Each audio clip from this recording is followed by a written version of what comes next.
ગુજરાતની જીવાદોરી સમાન સરદાર સરોવર નર્મદા ડેમની સપાટીમાં પુનઃ વધારો થયો। આ સિઝનમાં પ્રથમવાર 137 મીટરની ઉપર ગઈ છે। 138.68 મીટરની મહત્તમ સપાટીથી હવે માત્ર 1.58 મીટર દૂર છે। તો ભરૂચ ખાતે પણ નર્મદાની સપાટીમાં વધારો થઈ રહ્યો છે અને 21 ફૂટ થઈ હતી।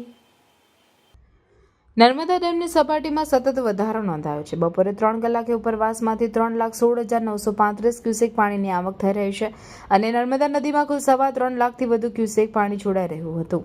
નર્મદા ડેમની સપાટી 137.10 મીટરે પહોંચી છે। ડેમની મહત્તમ સપાટી 138.68 મીટર હોય ડેમ હવે એની મહત્તમ સપાટીમાં માત્ર 1.58 મીટર બાકી રહ્યો છે। નર્મદા ડેમના 15 દરવાજા ખોલાયા છે, જેને કારણે નર્મદા બે કાંઠે વહી રહી છે। નર્મદા ડેમ આવતીકાલ સુધી છલોછલ ભરાવાની શક્યતા છે।